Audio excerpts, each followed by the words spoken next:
Bienvenue dans ce nouveau podcast. Nous allons parler aujourd'hui des premières heures après l'accouchement, qui est un moment clé que tu mérites de comprendre pour pouvoir gérer et prendre les choses en main.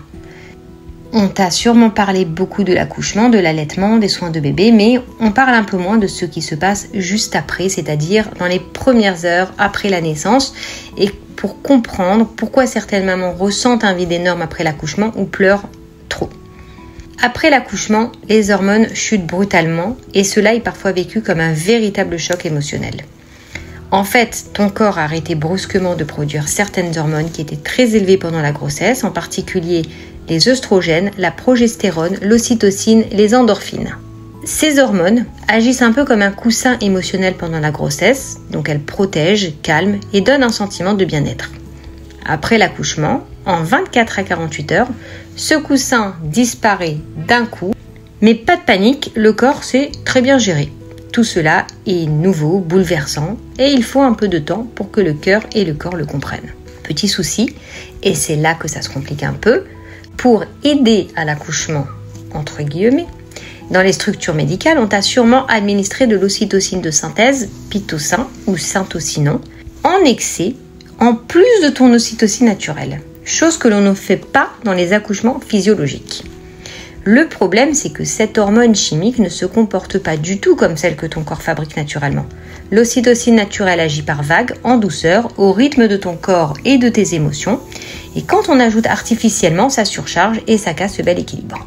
Une fois l'accouchement terminé en maternité, le cerveau se retrouve temporairement en déséquilibre, ce qui va provoquer une hypersensibilité, un sentiment de vide ou de tristesse et parfois de l'anxiété. Le corps médical préférera porter le chapeau au baby blues ou quand ça dure un peu trop à leur goût, une dépression postpartum.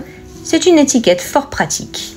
Cela permet de refermer joliment le dossier sans trop s'attarder sur leurs failles. Beaucoup de sages-femmes le disent aujourd'hui très clairement, ce recours quasi systématique à l'ocytocine de synthèse n'est pas anodin.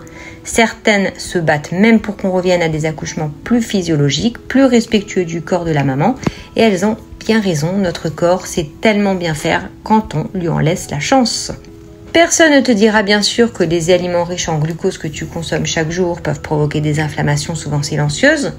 Cela inclut un verre de soda, une barre de céréales, un verre de lait chocolaté, quelques petits biscuits, tout cela comme joli petit déjeuner, des habitudes en apparence anodines. Je sais, c'est exactement ce que tu manges chaque jour. Et je te remercie chaleureusement pour ta fidèle contribution à l'industrie agroalimentaire. Sache tout de même que les pics d'insuline qui te déclenchent entraînent de la nervosité, de la fatigue, une baisse de morale, de la tristesse, de l'anxiété, etc. Autant de signaux que ton cerveau est en état d'inflammation. Entre l'ocytocine chimique et le taux de glucose, c'est le combo gagnant pour un état d'esprit au plus bas. Avec tout ça, ne sois pas surprise si tu ressens un grand vide et si tu te mets à pleurer.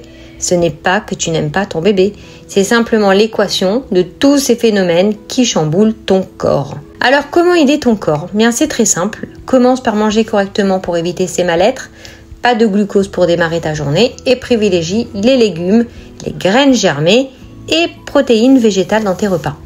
Et si malgré tout tu ressens une envie irrésistible de sauter sur le premier shortbread venu, commence par un légume, cela ralentira au moins le pic d'insuline. Ton bébé lui aussi peut t'aider, bien plus que tu ne l'imagines. Les bébés sont de merveilleux alliés car ils favorisent la production naturelle d'ocytocine, cette précieuse hormone qui lutte contre le stress. Il suffit de le serrer dans tes bras avec amour, douceur et calme. Il ne peut pas te parler ni te remercier, mais pour lui tu es la plus belle, la plus douce, la plus rassurante des mamans, même si tu n'y connais rien. Il a besoin de toi et rien d'autre au monde ne le touche autant que ta présence. Si tu fais des choses de travers, ce n'est pas grave. Si tu n'arrives pas tout de suite à répondre à tous ses besoins, ce n'est pas grave non plus. Tout s'apprend doucement. Une maman, cela se construit un jour après l'autre. S'il pleure, n'aie pas peur. Cela ne veut pas dire qu'il ne t'aime pas, c'est juste qu'il discute avec toi et il ne sait pas le faire autrement. Petit à petit, tout va se remettre en ordre. Tu peux aussi écouter des musiques qui apaisent le système nerveux, comme les bruits d'oiseaux ou de doux nigunim chabad. Cette détente profonde va favoriser naturellement la production d'ocytocine.